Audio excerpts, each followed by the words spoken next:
il est 20h. Bonsoir à tous. Dans l'actualité ce soir, Jack Manga éclairé. Jack Manga désormais sous la lumière. Le cas pour 14 autres localités dans le monde. Le Conseil de l'Entente est passé par là. Soutien au chantier du gouvernement. La HAC à Ngotchan avec une centaine de journalistes. C'est une session ouverte ce matin sur la prévention des conflits et violences, la protection des droits de l'homme et de l'enfant. On en parle ce soir dans cette édition. Et puis musique, King Messon devant un public VIP à l'hôtel 2 février. Dans ses bras, le 9e bébé d'Enigma. C'est le titre de cet album dédicacé samedi soir. Nous irons au concert dans ce journal. Voilà, madame, monsieur le sommaire. Bienvenue. Voici le 20h. Et d'abord, cette information en rapport avec la présidence de la République. Le président de la République, son Excellence Farissa Zimna Nyasingbe, a reçu ce lundi M. Jean-Yves Olivier, président de la Fondation France-Brazzaville, et le juge Jean-Louis Brugière, membre de cette même fondation. Les échanges ont porté donc sur l'organisation à Lomé les 6 et 7 décembre 2019 d'un sommet de 7 chefs d'État qui signeront dans le cadre de l'initiative de Lomé un engagement solennel de faire prendre par l'Afrique les premières mesures concrètes sur la lutte contre les faux médicaments et la criminalisation de ce trafic qui tue 900 000 Africains annuellement. L'industrie des faux médicaments représente en Afrique 30 à 60% des médicaments mis en circulation selon l'OMS. Une des raisons de la croissance de ce trafic en Afrique est l'absence dans de nombreux pays d'une législation le criminalisant. En réponse donc à cette situation et suite à la réunion de Marrakech en juin 2019 qui a rassemblé des experts africains et internationaux, la Fondation Brazzaville a lancé l'initiative de Lomé sous l'impulsion des chefs d'État du Ghana, du Congo, du Niger, de l'Ouganda, du Sénégal et du Togo. L'initiative de Lomé devra donc, dans le prolongement des années, des actions menées par la Fondation Chirac, permettre notamment d'introduire de nouvelles législations visant à criminaliser le trafic de faux médicaments, de mettre en place des mécanismes appropriés au niveau national afin d'assurer une application vigoureuse de la législation pénale visant à réprimer le trafic et d'encourager d'autres États africains à se joindre à cette initiative. La gestion de l'argent public. La Cour des comptes du Togo et 4 autres cours des comptes du continent veulent mieux jouer leur rôle de contrôle. Une session sur les meilleures pratiques est ouverte ce lundi à Lomé. En quoi vont consister justement les éléments nouveaux de l'approche? Apprend donc les précisions de Ekwesala. Cet exercice pour permettre aux délégations des 5 cours de compte présentes au Togo de connaître les aspirations des unes et des autres. Et le temps est donné aux assises de Lomé consacrées à la planification du soutien externe et la rédaction des propositions de projets des cours de compte susceptibles de susciter l'adhésion des partenaires au développement. Au cours des 5 jours de travaux, les pays participants auront des éléments complémentaires en vue de la finalisation de leur plan stratégique. 2 choses importantes seront faites. D'abord, une revue des projets de plans stratégiques qui sont en cours d'élaboration au sein de ces institutions. Mais deuxièmement, l'identification des grands projets qui pourraient être soumis à l'attention de ceux qui sont des partenaires techniques qui voudraient venir en appui des ressources nationales de chacun de ces pays pour pouvoir aussi assister les cours des comptes. Mais bien évidemment, comme on le dit, c'est en appui des ressources nationales. Donc d'abord, chaque pays doit pouvoir, à la suite de l'élaboration du plan stratégique, donner des moyens substantiels au cours des comptes. Les partenaires veulent aussi, sur la base de cet engagement que l'État prendrait, apporter un soutien qui est technique et qui est financier sur certains aspects que l'État ne pourrait pas être en mesure de couvrir. À l'heure où le Togo mobilise des ressources pour la réalisation de son plan national de développement, sa Cour des comptes se félicite de la tenue de cette rencontre régionale. La Cour compte sur la contribution de ses assises dans le contrôle et la gestion des finances publiques. Qui dit mobilisation des ressources veut dire une confiance aux institutions. Et la première institution phare qui donne son avis sur la gestion des finances publiques, c'est la Cour des comptes. Il va sans dire que lorsque nous aurons avec ces normes et ces projets l'appui nécessaire, nous pourrons encore renforcer nos capacités en matière de contrôle juridictionnel et non juridictionnel qui permettra même d'avoir un acquis, des prérequis pour au moins aller dans le sens de cette mobilisation des ressources. La rencontre de Lomé répond également aux objectifs fixés par les pays concernés dans l'amélioration des conditions de vie des populations. C'est l'aboutissement de près de 2 années de processus qui ont pris en compte 9 institutions supérieures de contrôle des finances publiques d'Afrique. La cybersécurité, autre sujet évoqué ce soir. Le Conseil des ministres mercredi dernier en faisait cas avec la ratification de la Convention de l'Union africaine. On sait les menaces sont réelles. Qu'est-ce qui va changer avec la ratification de cette convention? Quels sont les efforts déjà consentis au niveau national? Les explications, Augustin Kossi. La technologie avance et avec elle des défis sécuritaires. On parle de la cybercriminalité. Le phénomène se ressent dans tous les secteurs d'activité et met à mal le développement socio-économique des pays. Le Togo entend se mettre à l'abri. Son dispositif légal sur la cybersécurité va bientôt être renforcé. Le Conseil des ministres autorise la ratification de la Convention de l'Union africaine sur la cybersécurité et la protection des données à caractère personnel.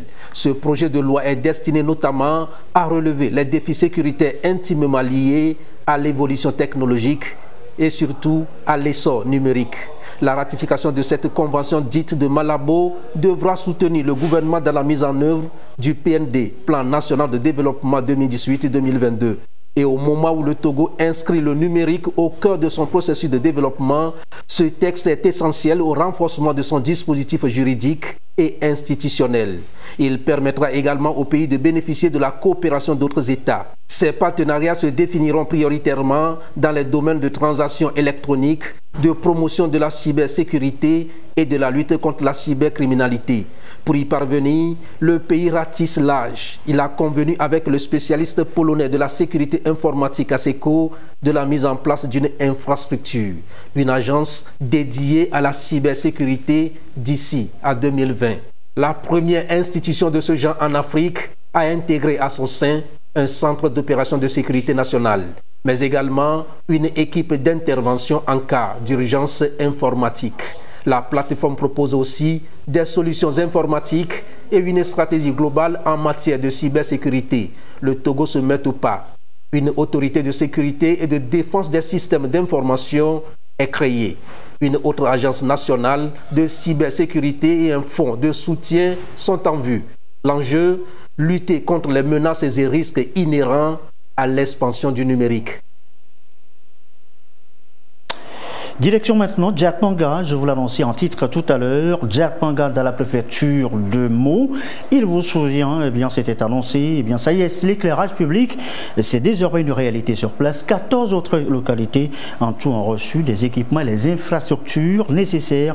Un soutien du Conseil de l'entente au chantier du gouvernement. Les bénéficiaires, eux, n'en demandaient pas mieux. Un reportage d'Ésilé Aloy.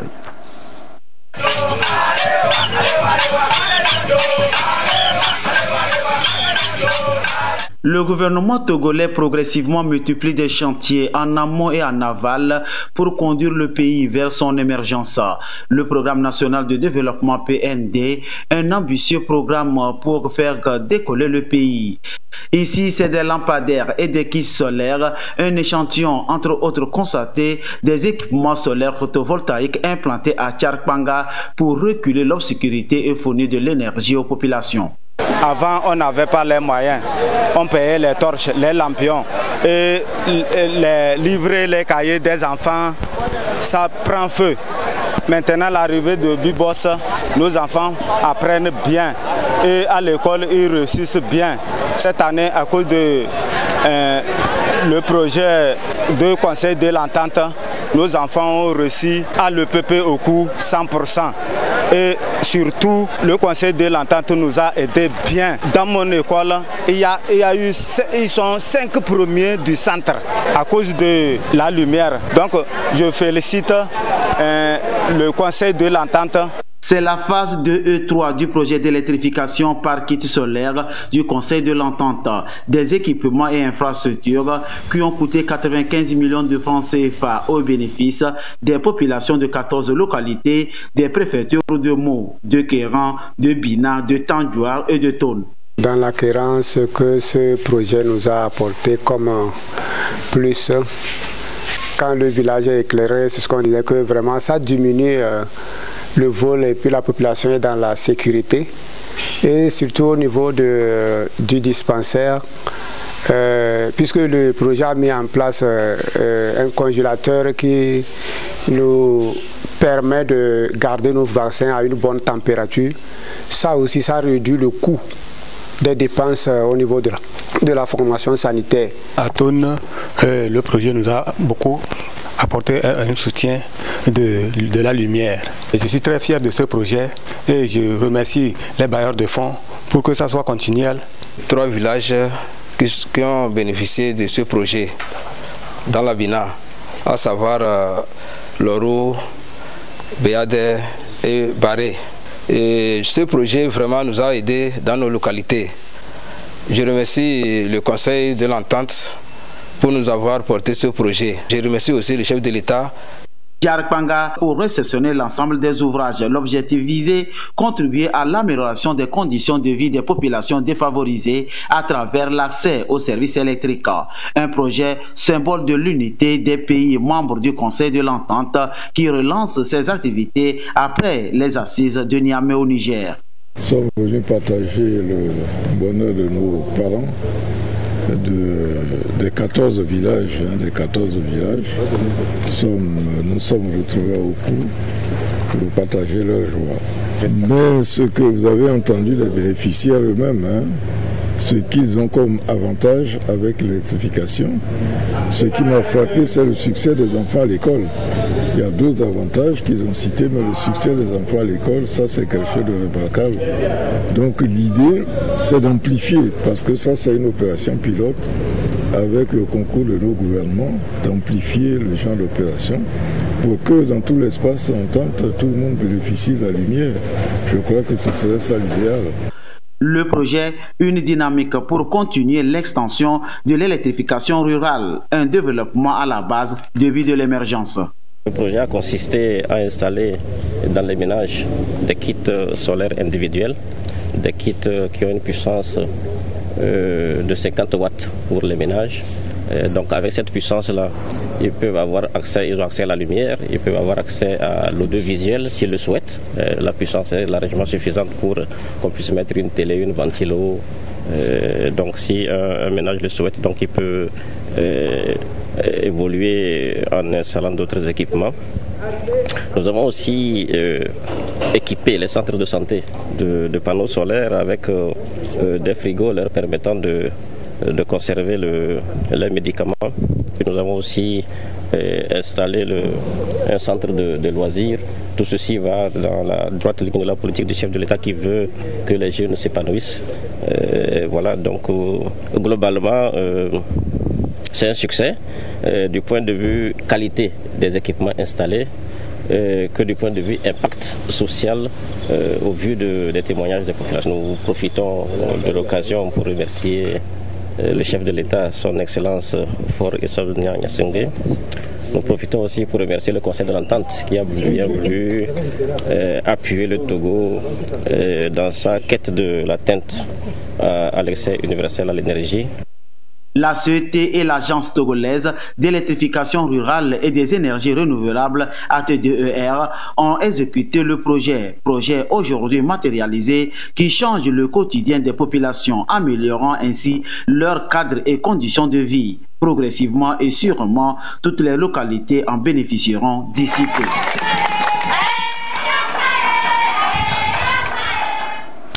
La santé maintenant avec les opérations de vaccination dans la zone afro délimitée par l'OMS. Formule revisitée, la nouvelle approche fait l'objet à Lomé depuis ce matin d'une rencontre. Chaque pays devra tout de même l'adapter à ses réalités pour plus d'efficacité. Les précisions de Lucassi. Un enfant sur 5 échappe encore à la vaccination en Afrique.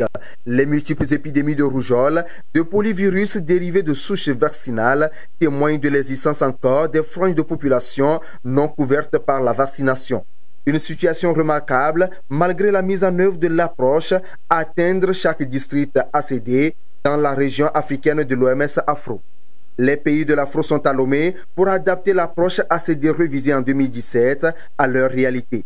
Ceci en vue d'une mise en œuvre plus efficace qui devra prendre en compte l'équité et la durabilité de la couverture vaccinale. C'est d'utiliser le guide révisé et de le publier auprès des responsables nationaux du PEV afin qu'ils puissent se l'approprier, de l'adapter à leur contexte pour avoir des guides qui sont réellement très taillés sur mesure pour chaque pays et rentrer dans leur pays afin de les mettre en œuvre pour augmenter la couverture vaccinale et atteindre les cibles qui sont déjà fixées et même les dépasser pour que tous les enfants puissent avoir accès aux services de vaccination et que donc nos programmes élargis de vaccination soient très performants. Non seulement la vaccination sauve des vies, mais elle contribue aussi à l'atteinte de la couverture sanitaire universelle. Et en la matière, le Togo a fait de progrès considérables. Les progrès en matière de vaccination ont été énormes au Togo ces dernières années. Par rapport à 2001, le taux est passé de 40% à plus de 80% en 2001. Donc ça est passé au double. Mais il reste encore des efforts à faire. Et c'est pour cela que dans le programme national de développement et aussi dans les stratégies sectorielles en matière de santé, il est envisagé qu'on puisse mieux améliorer le taux de couverture vaccinale ici au Togo. À l'issue des 5 jours d'échange, les participants seront définis sur l'évaluation de la couverture vaccinale, l'équité et les lignes directrices pour la planification ainsi que l'utilisation de l'ACD révisé. L'actualité, c'est aussi la signature ce lundi d'un accord d'établissement entre le gouvernement togolais et la communauté Sainte-Camille. L'association, déjà présente au Togo depuis 4 ans, déjà pourra étendre davantage ses activités en faveur des malades mentaux. Augustin Kossi pour les précisions. Comment tu vas, mon frère?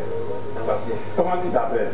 Je m'appelle Julien. Ligoté, enchaîné et parfois même oublié. Pourtant, ces malades mentaux peuvent encore avoir une vie normale. Grégoire y croit et s'y consacre il y a plus de 35 ans. Il recense les malades, leur accorde une attention soutenue dans ces centres d'accueil. Présent au Togo depuis 2015 avec sa communauté Sainte-Camille de l'Hélice, il signe ici avec le gouvernement un accord de siège. Lorsque vous arrivez dans un pays, la première chose, si le gouvernement n'est pas au courant de ce que vous vivez, de ce que vous faites, c'est pas logique. Et le gouvernement du Togo qui aujourd'hui en signant cet accord de siège, je pense que c'est une grâce. Ce sont des gens qui arrivent, mais la première chose, il faut les aimer, il faut les considérer d'abord comme des personnes avant de savoir comment les aider pour les sortir de leur maladie. Après cet amour, ils doivent prendre des médicaments, ils doivent être suivis comme tout homme, ils doivent manger. Cette année, il y a 4 Togolais, 4 malades, d'autres qui étaient dans les chaînes qu'on a envoyés en formation d'infirmiers diplômés. Donc, il faut leur donner leur place. Au Togo, la communauté Sainte-Camille de l'Hélice dispose d'un centre d'accueil à Zoti, à Kbalimé ainsi qu'à Sokode. Un engagement dont la noblesse est saluée ici par le gouvernement. On a souvent peur des malades mentaux. Nous avions des préjugés sur les malades mentaux. Mais le frère Grégoire, cet homme, a reçu cette grâce de Dieu d'assister ces malades. Et il le fait très bien. Le gouvernement togolais est reconnaissant pour ce travail immense que vous êtes en train de faire et vous remercie pour cela. C'est pourquoi le gouvernement n'a pas hésité un seul instant de vous accorder aujourd'hui cet accord de siège entre la communauté Sainte-Camille de l'Hélice et le gouvernement afin de vous aider à continuer à aider les malades mentaux, à continuer à aider les pauvres dans notre pays, le Togo. Créée en 1980, la communauté Sainte-Camille de l'Hélice est présente aujourd'hui dans 4 pays de l'Afrique occidentale, le Bénin, le Burkina Faso, la Côte d'Ivoire et le Togo. Plus de 100 000 malades mentaux y ont déjà retrouvé la guérison et réinsérés dans la société. D'autres pensionnaires attendent encore. Ils sont plus de 150 000 à travers les 4 pays. La prévention des conflits et violences, la protection des droits de l'homme et de l'enfant sous la plume du journaliste. Quel traitement en faire dans nos sujets, dans nos articles? Ils sont plusieurs journalistes, une centaine au total, réunis à Ngotchan. 3 jours de formation sur la thématique. C'est la HAC qui organise, le PNUD finance le démarrage des travaux ce matin. Gérald Agoutou. Les périodes de crise ou encore de conflit sont souvent marquées par la violation des droits de l'homme et surtout la vulnérabilité physique et psychologique des enfants. Et la presse a un rôle prépondérant à jouer en vue de préserver la paix et la cohésion sociale. À cette rencontre avec les organes de télévision, de radiodiffusion, de presse écrite et de presse en ligne, la Haute Autorité de l'audiovisuel et de la communication HAC et ses partenaires, notamment le PNUD et l'UNICEF, entendent renforcer les médias dans leur engagement de prévention des conflits et violences, de protection des droits de l'homme et de l'enfant. Le Togo a entamé un nouveau virage dans son processus de développement. Et on ne peut pas parler de développement sans paix. C'est la raison pour laquelle le PNUD, dans son programme quinquennal qui a démarré cette année avec le gouvernement, a fait de ce volet renforcement de la paix, prévention des conflits, un des axes majeurs sur lesquels nous intervenons. Nous accompagnons la HAC parce que nous savons que le rôle de la presse est un rôle extrêmement important. Ça peut aller dans le bon sens comme ça peut aller dans le mauvais sens. Donc cette formation devrait permettre aux professionnels des médias de bénéficier de plus de capacités, de plus d'informations, de plus d'outils. C'est une occasion où chacun, avec ses expériences, partage avec l'autre ce qu'il connaît en la matière. Et donc je crois que la présence à Ngotchan nous permettra chacun à son niveau de partager ses expériences par rapport à la prévention des conflits et des violences et à la protection des droits de l'homme et de l'enfant. Le président de l'instance de régulation des médias au Togo s'est réjoui de cette mobilisation autour du projet. Occasion de relever l'importance de ces travaux, surtout qu'en 2020, les Togolais iront aux urnes. Le traitement des informations susceptibles de mettre en péril la société requiert du journaliste une grande rigueur professionnelle et au besoin une certaine circonspection. C'est pourquoi, dans la collecte, le traitement ou la diffusion de l'information sur l'actualité politique, sociale, culturelle, vous devez, mesdames et messieurs les journalistes, respecter les règles déontologiques et éthiques afin que vos productions ne soient pas à l'origine de troubles, de conflits et d'actes qui constitueraient une menace pour la paix, la stabilité et le développement de notre pays. Vous serez appelés à revisiter les règles qui régissent la profession en insistant sur la responsabilité sociale du journaliste et son rôle dans la promotion des vertus de paix, de dialogue et de protection des droits de l'homme et de l'enfant. Je ne finirai pas mes propos sans aborder une phase importante de notre séminaire, à savoir l'examen et l'adoption d'une charte des médias pour la prévention des conflits et violences et la protection des droits de l'homme et de l'enfance au Togo. Cette charte devra décliner une série d'articles, de messages et d'émissions que les médias s'engageront à produire et nous voudrions compter avec l'appui de nos partenaires. Cette charte fera l'objet d'une signature par toutes les organisations professionnelles de la presse à Lomé. Cette rencontre de 3 jours a regroupé les professionnels des médias venus des régions maritimes et plateaux. Elle se tiendra également dans les autres régions à l'intérieur du pays pour faire de la presse un vecteur de promotion de la paix et de la cohésion sociale au Togo.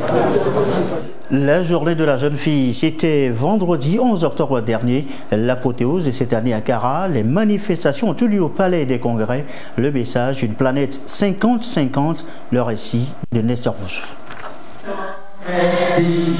Au cours de sa 89e séance plénière du 19 décembre 2011, l'Assemblée générale des Nations unies a adopté la résolution 66-170 instituant le 11 octobre comme journée internationale de la fille. Objectif, attirer l'attention de tous les acteurs et en particulier les gouvernants sur les droits des filles ainsi que les discriminations et les inégalités dont elles sont victimes. Le Togo a célébré cette journée du 11 octobre. Le Palais des Congrès de Kara a accueilli l'apothéose de la célébration. Les femmes qui ont atteint des sommets dans leur parcours ont été invitées à partager leur expérience avec les filles. Le partage d'expérience consistait en même temps à donner une motivation aux jeunes filles pour qu'elles aient un repère. Le message, c'est que la jeune fille bosse, qu'elle travaille bien pour relever le défi, celui du développement radieux. Nous avons essayé de passer en revue notre parcours, juste pour montrer aux jeunes filles ce par quoi nous sommes passés pour être ce que nous sommes aujourd'hui. Nous leur avons dit, il faut faire attention à ces histoires de WhatsApp parce que quand on veut aller loin, on ménage sa monture. Et nous avons dit, quand les filles sont devant, ça entraîne aussi les garçons. Et c'est comme ça qu'on fera un monde égal. Plusieurs études montrent qu'à travers le monde, les filles font face à des difficultés qui mettent à mal leur éducation. Les estimations de l'UNICEF en 2018 révèlent qu'une adolescente sur 4 âgée de 15 à 19 ans n'est ni employée, ni scolarisée, ni nantie d'une qualification professionnelle. Par contre, chez le garçon de la même tranche d'âge, la proportion est de 1 sur 10. C'est ce qui justifie le choix du thème national, à savoir l'instruction et la qualification professionnelle, voie incontournable pour l'épanouissement de la fille.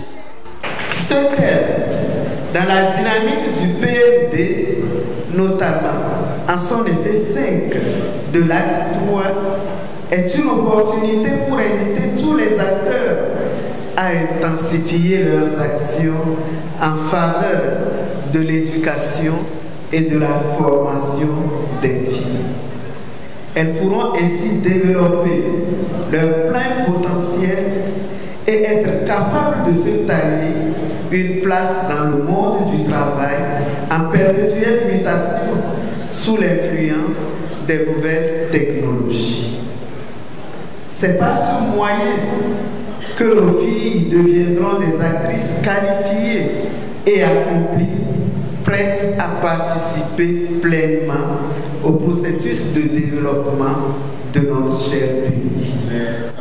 Pour couronner cette apothéose nationale de la célébration de la Journée internationale de la fille, les filles élèves de la région de la Kara qui se sont illustrées par leur travail à l'examen du BPC 2018-2019 ont été honorées. Au nombre de 47, chacune a reçu une récompense en enveloppe financière.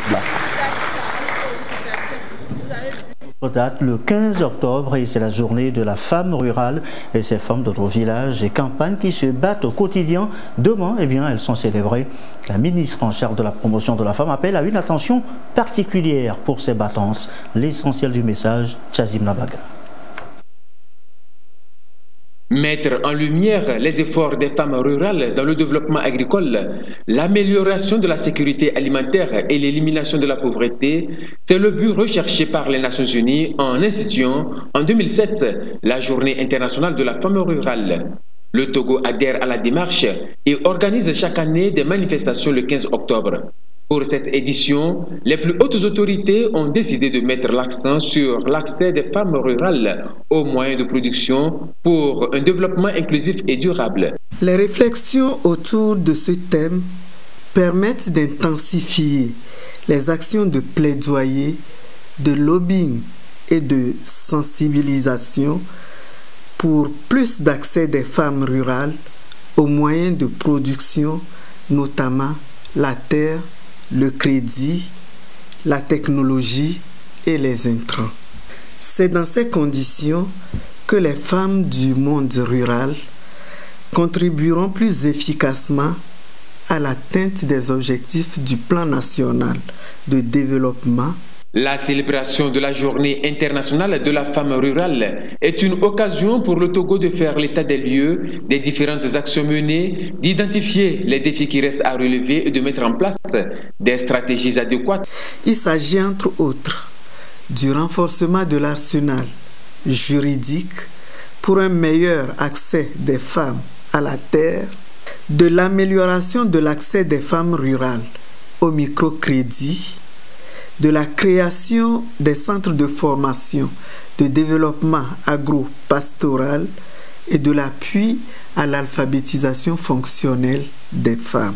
Pour ce faire, je lance un appel à tous les acteurs pour plus d'actions visant l'accès de cette frange importante de la population à davantage de moyens de production. L'apothéose des manifestations cette année est prévue le 15 octobre à Agou-Gadjepé dans la préfecture d'Agou. 12 groupements de femmes de la préfecture vont recevoir à cette occasion un appui en équipement agricole. Et sachez dans la foulée que les acteurs du secteur carité du Togo ont désormais le fêtière national. La Fédération inclusive de carité du Togo, FECATO, coopérative avec conseil d'administration porté sur les fonds baptismaux.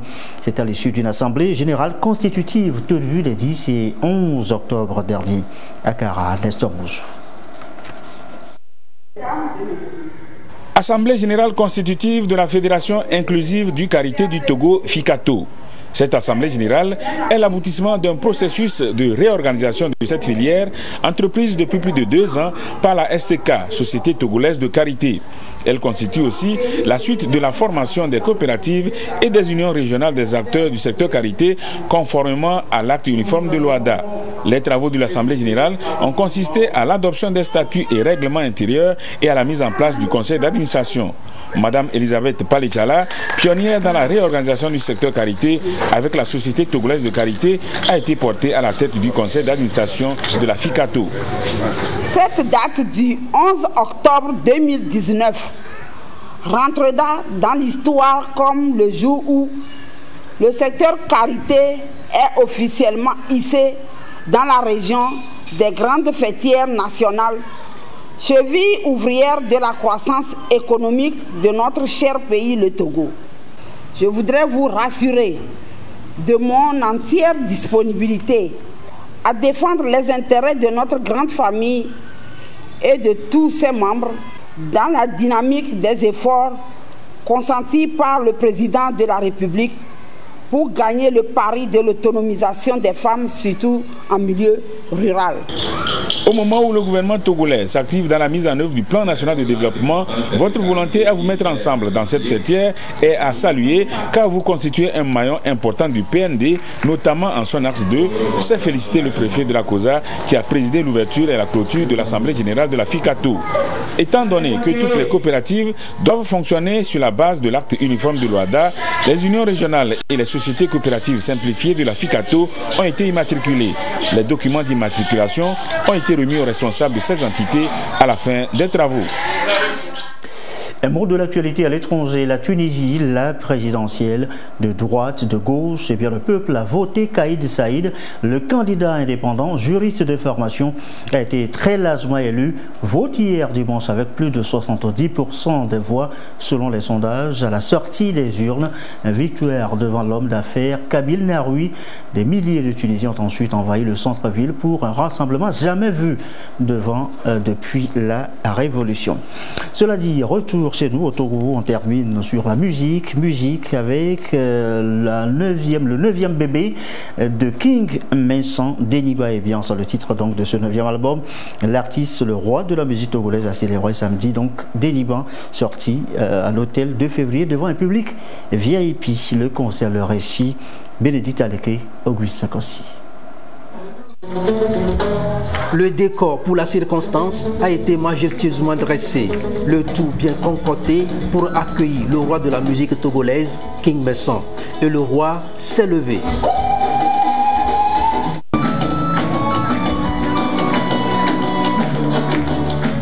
Avec lui, le public. Comme un seul homme, muni de fanions, ils ont célébré la culture togolaise à travers Deniba, le nouvel album de King.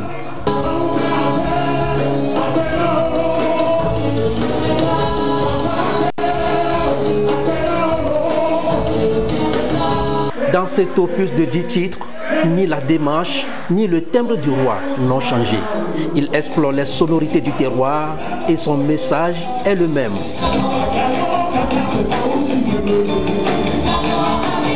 Toujours le message de courage, le message de ne pas jeter l'éponge. Je fais partie des gens qui disent c'est sur le ring qu'on jette l'éponge, mais dans la vie, quel qu'en soit le coup qu'on donne, il faut toujours continuer le combat. Je parle de Deniba parce que je parle de notre terre. Je me dis il faut qu'on revienne ici. Il est temps aujourd'hui qu'on donne le nom, qu'on donne nos noms à nos enfants, qu'on enseigne le Togo aux Togolais, qu'on enseigne l'Afrique aux Africains. Ici, c'est toute la carrière de celui qu'on surnomme affectueusement Papa Vie qui est célébrée. Un répertoire bien garni, un voyage à travers ses 20 ans de carrière. On a juste passé une très bonne soirée et puis on lui souhaite encore bon vent. C'est une soirée inédite de King Messa comme il sait bien le faire. Il nous a encore séduit ce soir. De Sessimé, Madjo à Denigban, King force l'admiration. Autour de lui, la jeune génération. Et le roi est chanté sur divers vocables.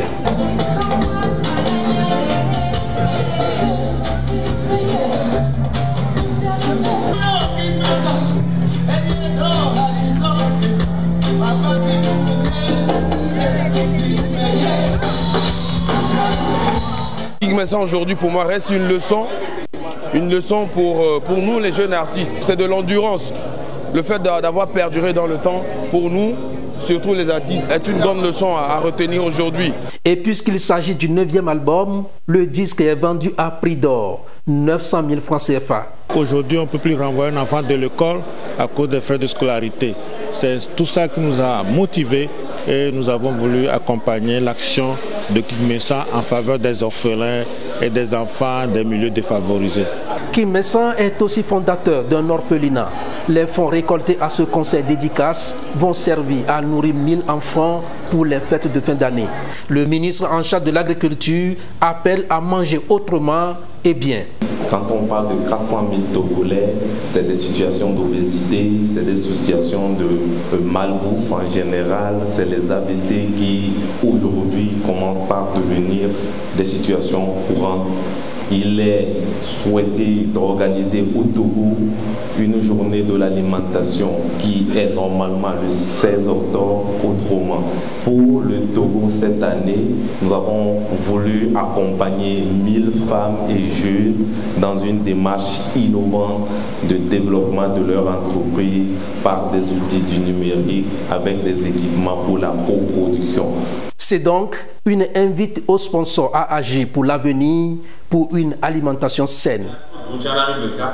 Et voilà, et ceci referme ce journal. Merci à vous qui nous suivez ce soir à Ngotchan et comme d'habitude et toujours fidèlement. Belle soirée.